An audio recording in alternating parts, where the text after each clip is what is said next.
Father, you love you so much. I love you so much. I love you. Maintenant, venons là où le problème s'y trouve. Là où on doit savoir si réellement le roi éternel, en ce qui concerne le roi éternel. Parce que nous voulons savoir ici, entre Jésus et Mahomet, mais qui est le roi? Parce que la Bible, même le Coran, parle du royaume des cieux. Est-ce que vous voyez ça? La royauté des cieux. Le royaume des cieux et le royaume de la terre. La Bible en parle et le Coran aussi. Mais nous voulons savoir, parce que partout où il y a le royaume, c'est qu'il y a un roi. Maintenant, nous voulons connaître ces rois-là.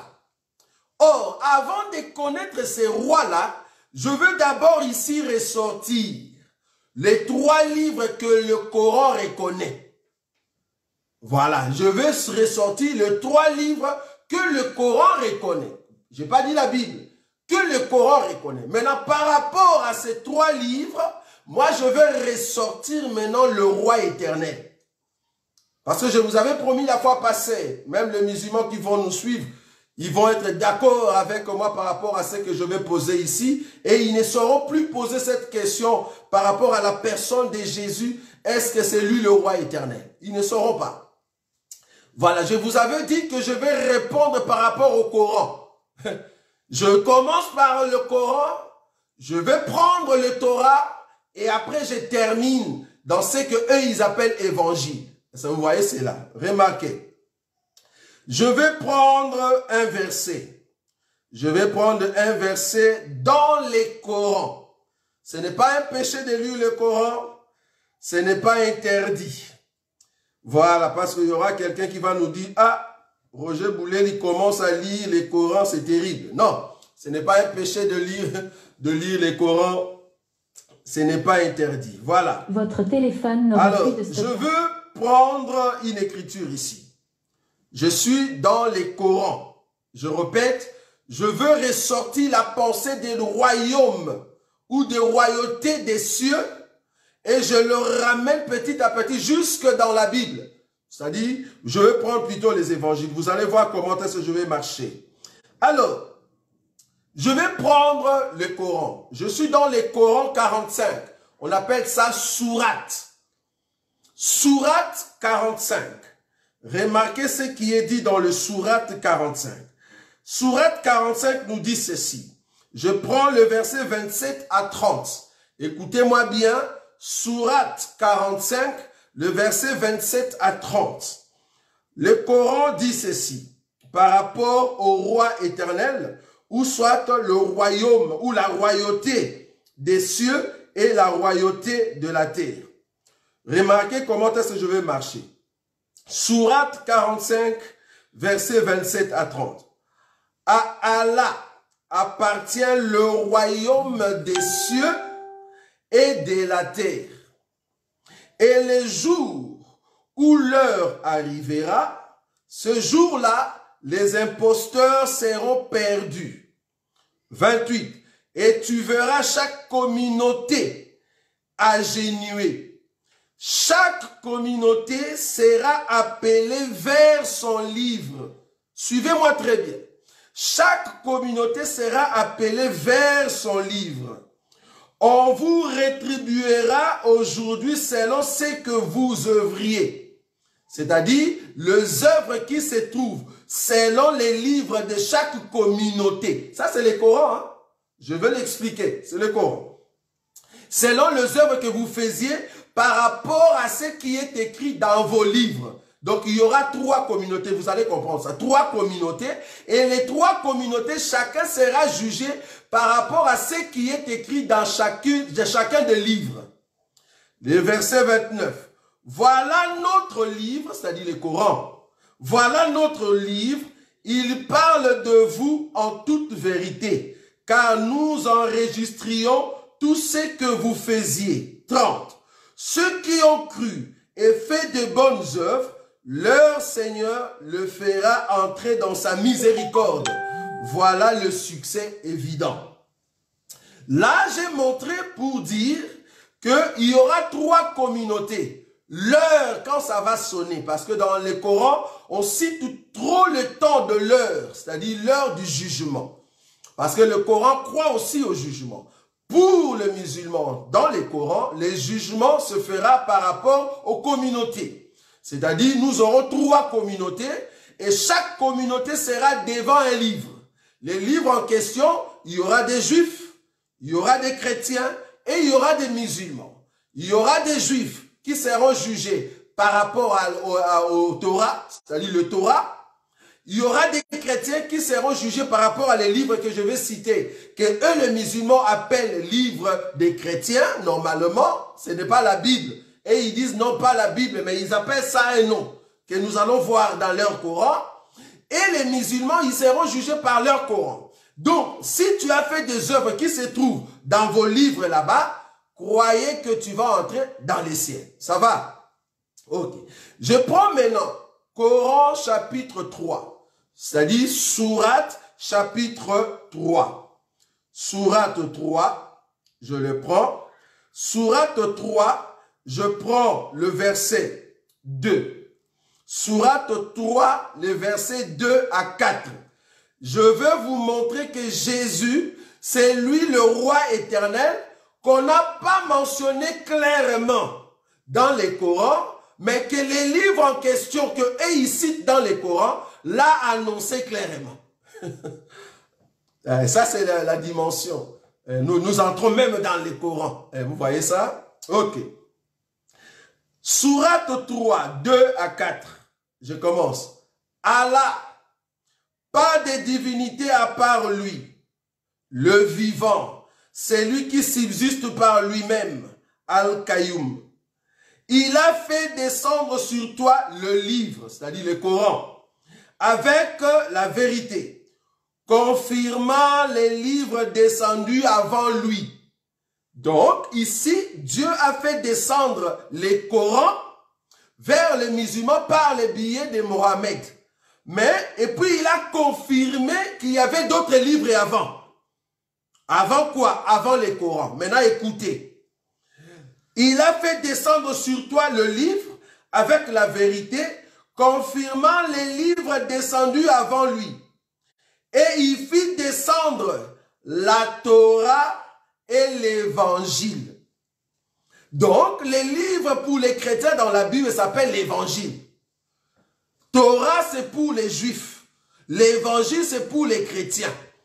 Donc, dans les Corans, qui est les livres pour les musulmans venus par Mohammed, les Torah qui est venu par Moïse et les autres prophètes, mais l'évangile, c'est les livres que Jésus a amenés. C'est comme ça qu'eux, ils prêchent. Selon les Corans. Donc, je veux seulement toucher leurs livres qu'ils ont cités ici pour nous. Nous qui sommes des croyants par le biais de Jésus. Ok. Je vais toucher l'évangile. Ça, vous voyez. Mais je continue. Sourate 3. Le verset 2, je viens de lire. Le verset 3, il a fait descendre sur toi le livre avec la vérité, confirmant les livres descendus avant lui. Et il fit descendre la Torah et l'évangile. Verset 4. Auparavant, en tant que guide pour les gens, et il a fait descendre les discernements. Ceux qui ne croient pas aux révélations d'Allah auront certes un dur châtiment. Et Allah est puissant, détenteur du pouvoir de punir. Là, il nous montre qu'il y a la Torah, ou les Torah, il y a l'évangile. Ils disent un évangile, hein, parce que nous croyons aussi qu'il y a un seul évangile. Ok, il n'y a pas de souci. On a vu ça dans le Coran, un seul évangile. Et l'évangile, c'est Jésus qui l'a amené. C'est l'évangile de Jésus-Christ. Ok. Alors, il y a l'évangile, il y a le Torah et il y a le Coran. Ça va? Maintenant, je continue petit à petit, vous allez remarquer ce qui est écrit. Parce que moi, je vais m'asseoir par rapport à ce qui est dans les Corans, je veux les confirmer dans les Torah et je les confirme dans l'évangile. Ça va? Remarquez, je veux démontrer que c'est Jésus qui est le roi éternel. Si le Coran reconnaît que Dieu, c'est lui qui a le royauté des cieux et le royaume de la terre, mais quand ce Dieu-là sera sur la terre, il va s'appeler comment? Ou il sera comment? C'est là-bas que les musulmans ne voient pas. Nous voulons leur donner les noms de ces dieux qui est roi des cieux et roi de toute la terre. Ces rois-là, c'est qui? Ces dieux-là, sur la terre, c'est qui? C'est ce que nous voulons leur montrer. Parce que ces dieux-là, c'est lui le roi éternel. Ils ne vont pas fuir là-dessus. Maintenant, nous voulons leur montrer que ces rois-là, c'est qui? Mais en commençant par les Corans. Est-ce que vous voyez ça? Après Sourate 3, je prends Sourate 5. Pour comprendre qu'on a tout, enfin, je prie tout mon temps pour faire comprendre même à nos frères musulmans que, ou soit vous ne comprenez pas Jésus, vous ne saisissez pas la pensée de Jésus. Parce que Jésus, c'est une révélation. Tu ne peux pas les comprendre par l'intelligence ou seulement par noir sur blanc. Non, ce n'est pas possible. Il faut saisir la révélation de cette personne-là. Sourate 5. Voilà, Sourate 5. C'est-à-dire Coran 5, chapitre 5. Je prends le verset 44 à 47. Remarquez. Écoutez bien ici. Hein. Sourate 5, 44 à 47. Nous avons fait descendre le Torah dans laquelle il y a guide et lumière. C'est sur sa base que les prophètes, au pluriel, que les prophètes qui se sont soumis à Allah, ainsi que le rabbin et les docteurs, jugent les affaires des Juifs. Car on leur a confié la garde du livre d'Allah, et ils en sont le témoin. Ne craignez donc pas les gens, mais craignez moi. Et ne vendez pas mes enseignements à vil prix. Et ceux qui ne jugent pas d'après ce qu'Allah a fait descendre, le voilà les mécréants. Verset 45. Et nous y avons prescrit pour eux vie pour vie, vie pour vie, œil pour œil, nez pour nez, oreille pour oreille, dent pour dent. Les blessures tombent sous la loi du talion. Après quiconque y renonce par charité, cela lui vaudra une expiation. Ceux qui ne jugent pas d'après ce qu'Allah a fait descendre, ceux-là sont des injustes. En d'autres termes, il parle ici de la loi de Moïse. Je ne sais pas si vous comprenez. Ça, c'est la Torah. Il parle de la loi de Moïse. Mais c'est écrit ici dans les Corans. Il parle de la loi de Moïse. Maintenant, je prends le verset 46. Je suis dans le Sourate 5, 44 à 47. Maintenant, je suis dans le verset 46. Là, il a parlé de Torah. Maintenant, écoutez le verset 46. Et nous avons envoyé après eux, c'est-à-dire le prophète, après tous les prophètes qu'on a cités là-bas dans le Torah, ici, le Coran confirme. Le verset 46. Et nous avons envoyé après eux Jésus, que eux ils appellent Issa, Jésus, fils de Marie, pour confirmer ce qu'il y avait dans la Torah avant lui. Et nous lui avons donné l'évangile où il y a guide et lumière. C'est-à-dire, le livre de l'évangile est venu avec Jésus, mais la Torah avec les prophètes. Je ne sais pas si vous voyez ça. Donc, nous lui avons donné l'évangile. C'est-à-dire, ils ont donné à Jésus l'évangile. Nous lui avons donné l'évangile où il y a guide et lumière pour confirmer ce qu'il y avait dans la Torah avant lui. Et un guide, une exhortation pour les pieux. Le verset 47. Que les gens de l'évangile jugent d'après ce qu'Allah y a fait descendre. Ceux qui ne jugent pas d'après ce qu'Allah a fait descendre, ceux-là sont des pervers. Ou de pervers, voilà. Donc, les juifs seront jugés par rapport à la Torah. Les chrétiens seront jugés par rapport à l'évangile. Les musulmans seront jugés par rapport au Coran.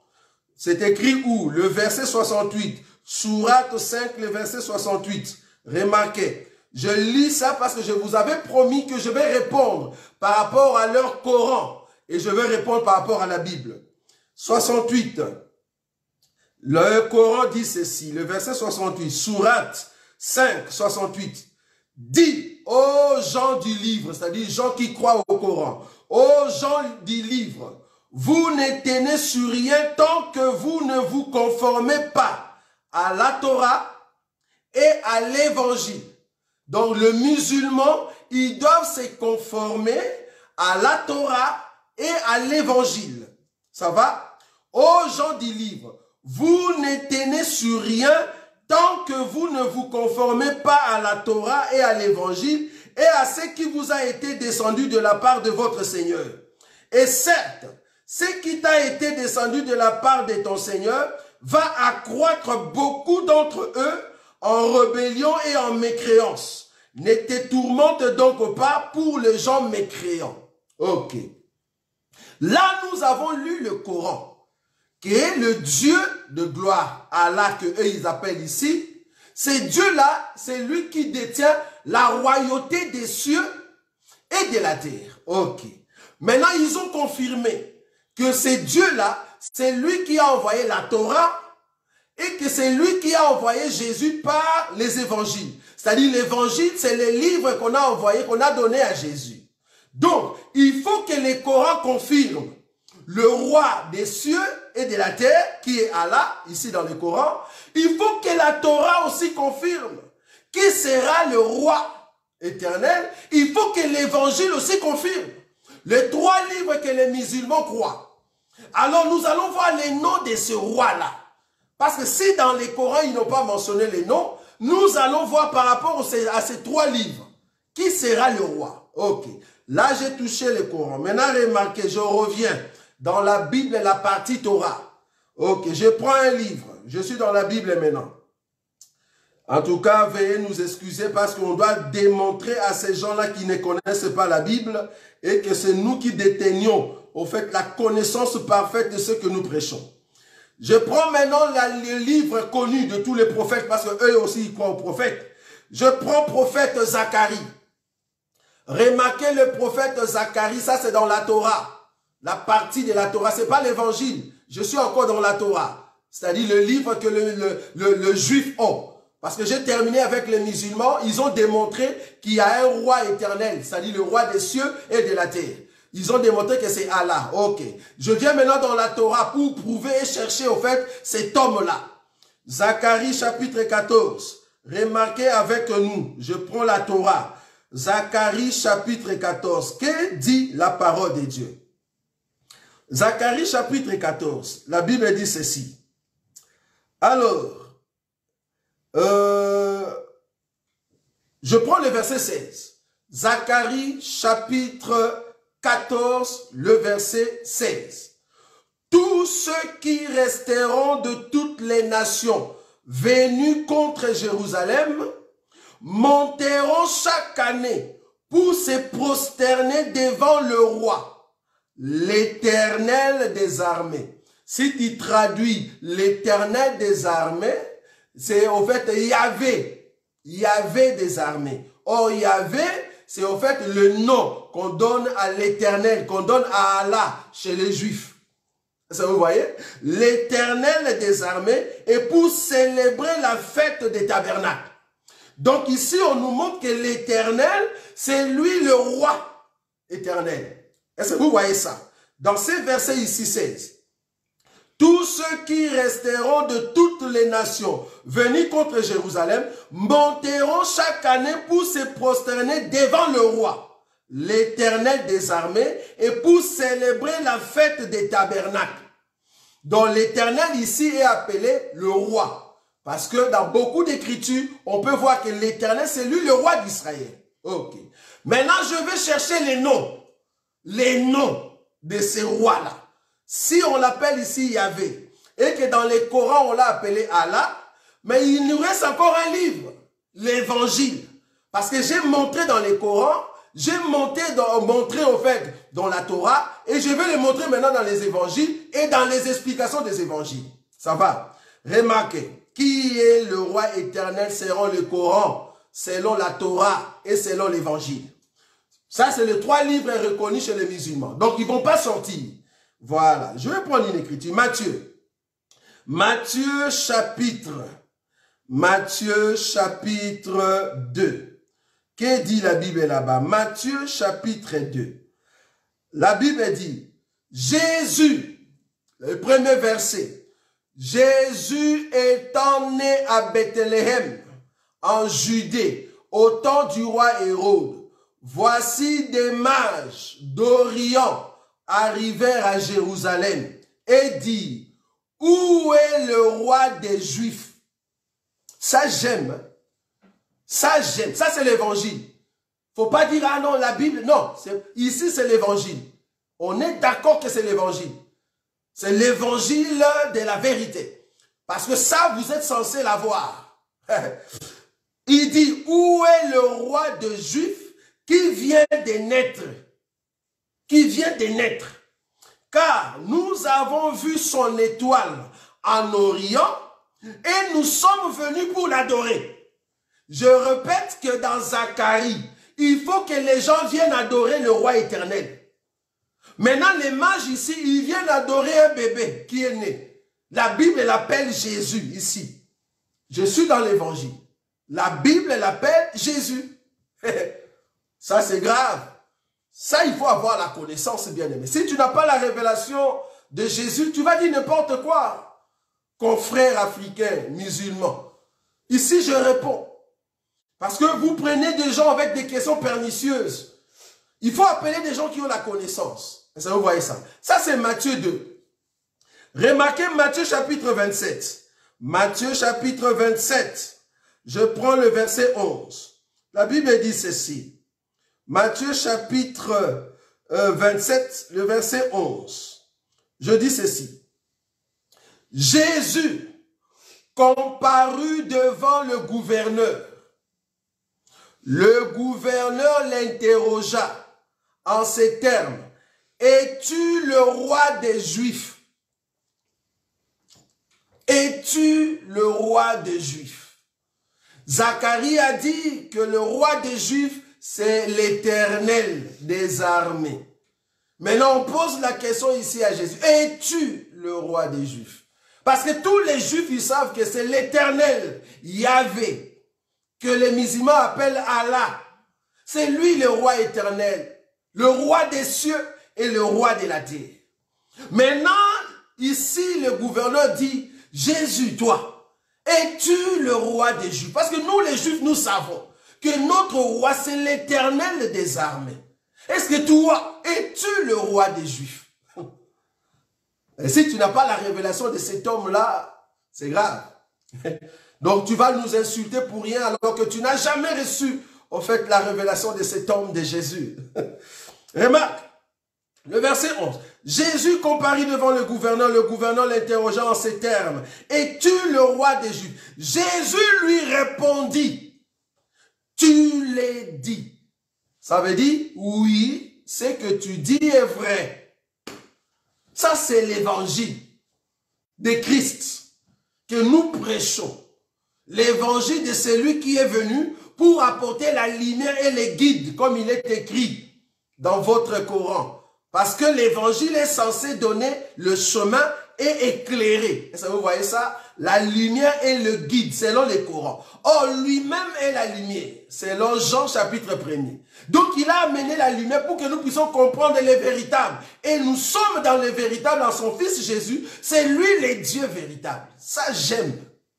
Ça, toi, tu ne verras pas, messieurs les musulmans. Excusez-nous.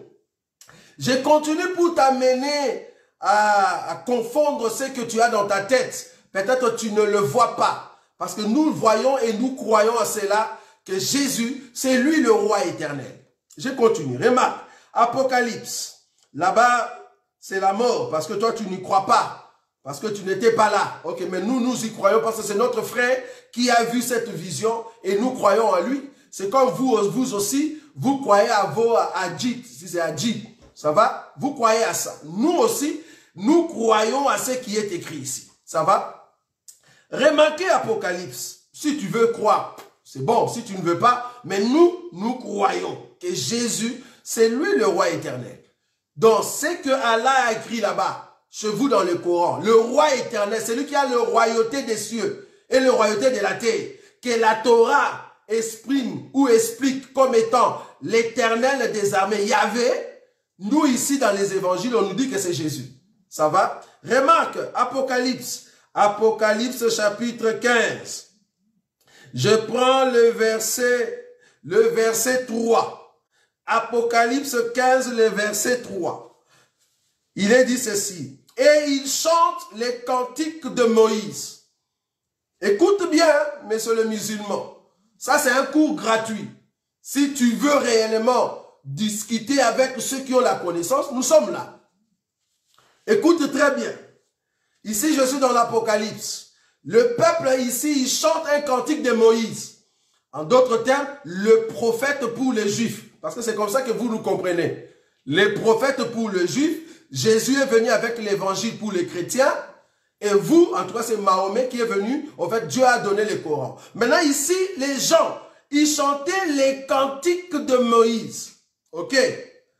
Le cantique de Moïse, les serviteurs de Dieu, et les cantiques de l'agneau, en disant, tes œuvres sont grandes et admirables, Seigneur Dieu Tout-Puissant, tes voies sont justes et véritables, roi des nations.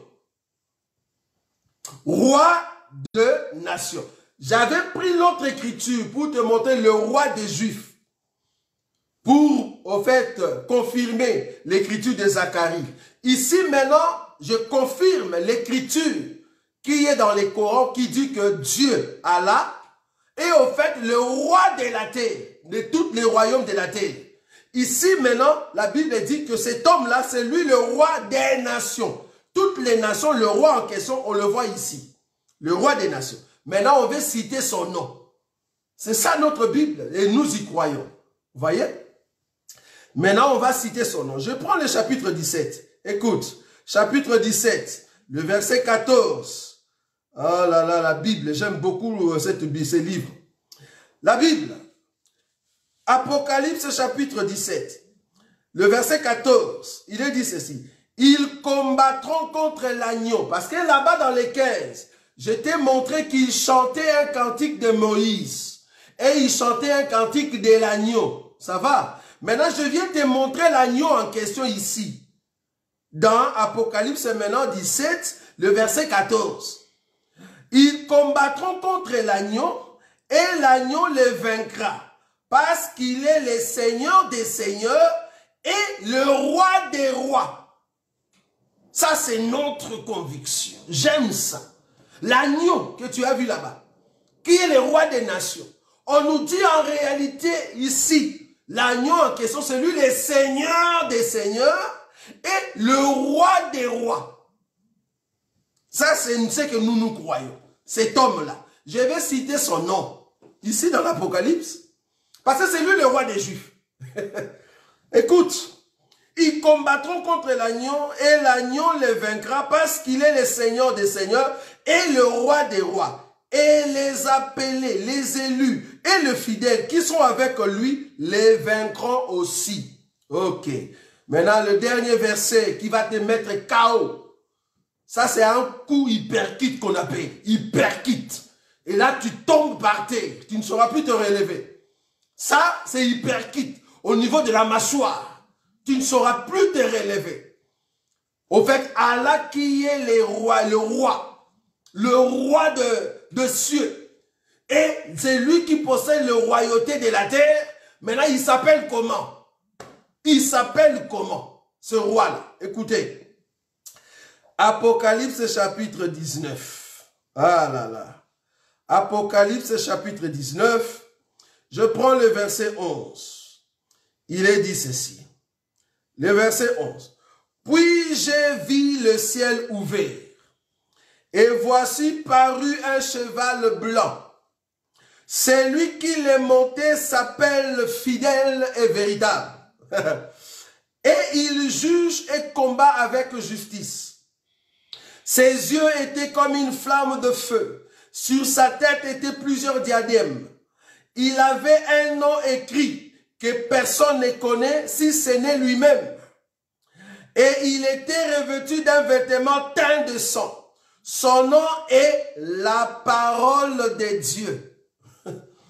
Son nom est la parole de Dieu. Est-ce que tu as son nom? La parole de Dieu. Ça va? Son nom est la parole de Dieu. Je continue. Son nom est la parole de Dieu. Les armées qui sont dans le ciel, tu vois, le royauté des cieux, voilà, c'est ici. Les armées qui sont dans le ciel le suivent sur des chevaux blancs, revêtus d'un fin lin blanc pur. De sa bouche sortait une épée aiguë pour frapper les nations. Il le pètera, il le conduira, il va le diriger. Il le pètera avec une verge de fer. Et il foulera la cuve du vin de l'ardente colère de Dieu Tout-Puissant. Il avait sur son vêtement et sur sa cuisse un nom écrit, Roi des rois et Seigneur des seigneurs. Son nom, c'est la parole de Dieu. Ok. Comme son nom, c'est la parole de Dieu. Alors, je rentre dans l'évangile, monsieur, parce que tu aimes trop l'évangile. Ça, c'est l'hyperkit. On appelle ça hyperkit, chaos debout. Tu ne sauras plus te relever, messieurs les musulmans. Ça va? Jean chapitre 1er. Son nom est la parole de Dieu. On est d'accord? Ok. Au commencement. Tu vois? Jean chapitre 1er, le premier verset. Au commencement était la parole. Ah, ça c'est bien ça. Et la parole était avec Dieu. Et la parole était Dieu. Elle était au commencement avec Dieu. Toutes choses ont été faites par elle. Et rien de ce qui a été fait n'a été fait sans elle. Je saute. Je saute parce que tu ne veux pas voir ça. Le verset 14. Et la parole a été faite chair. Et elle a habité parmi nous pleine de grâce et de vérité. Et nous avons contemplé sa gloire. Une gloire comme la gloire du Fils unique venu du Père. La gloire du Fils unique venu du Père. Je répète ça. La gloire du Fils unique venu du Père. Le Fils unique venu du Père. Le Fils unique venu du Père s'appelle la parole de Dieu. Et c'est Jésus. Hyperkit. Là, tu tombes. Ça prouve que le roi de gloire, le Seigneur Tout-Puissant, c'est lui qui nous a sauvés. C'est lui qui possède l'évangile. J'aime beaucoup votre partie de l'évangile. C'est lui qui a amené la bonne nouvelle. C'est lui qui est le guide et la lumière par l'évangile. C'est lui, en fait, le roi éternel. La preuve, vous croyez vous-même, vous le musulman, que c'est Jésus qui va vaincre, en fait, l'antéchrist. Est-ce que vous voyez ça? C'est Jésus qui va vaincre l'antéchrist. Parce que Dagel ou Daniel, votre antéchrist que vous avez mentionné dans le Coran, vous savez très bien que c'est le Meshaïa ou Amashia. C'est lui, au fait, qui va vaincre, au fait, l'antéchrist. Parce qu'il est le roi éternel. Il est le roi éternel. Est-ce que vous voyez ça? Donc, voilà un peu ce qu'on pouvait présenter aujourd'hui face à des questions pernicieuses que ces musulmans présentent juste pour embrouiller les gens. Ça va? Donc, nous croyons que prochainement, nous viendrons encore ici pour répondre à ces gens-là parce que nous avons la connaissance de la personne de notre époux. Il nous a choisis, nous qui avons suivi son évangile et nous le mettons en pratique. Ça va? Donc ça, je crois fermement que beaucoup de bien-aimés chrétiens, ils vont bien répondre à la question. Même s'il vous coupe, tu lui dis non, c'est étant donné que je ne réponds pas, je ne saurais pas au fait prendre une autre question. Je réponds d'abord à la question que tu m'as posée jusqu'à la fin et c'est comme ça que tu vas comprendre. Voilà, en tout cas que Dieu vous bénisse. Comme nous l'avons dit, en fait, on va commencer à passer ici. Ici, c'est le groupe de l'Assemblée des élus de Bruxelles. Donc, abonnez-vous, abonnez-vous, abonnez-vous et partagez ces groupes dans vos liens de messages. Comme ça, des bien-aimés vont taguer, au fait, pour entrer et commencer à nous suivre ici. Donc, le but ici, c'est de donner l'évangile pour que nos bien-aimés qui sont dans des pays musulmans puissent très bien répondre à tous ces musulmans qui le dérangent. Donc, voilà. Donc, dimanche, nous allons passer ici en live lors de notre réunion de prière. Donc, nous allons prêcher la parole de Dieu à partir de 11 h. 11 h, nous allons passer ici et nous serons en direct. J'ai bien dit 11 h.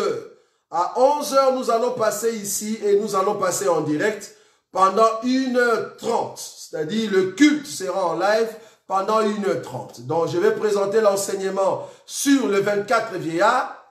Je vais continuer cet enseignement pendant 1h30, donc jusqu'à 12h30. C'est là-bas qu'on va terminer. Donc, dimanche, nous serons ici dans ces groupes pendant 1h30. Nous allons continuer notre enseignement sur le 24 vieillards.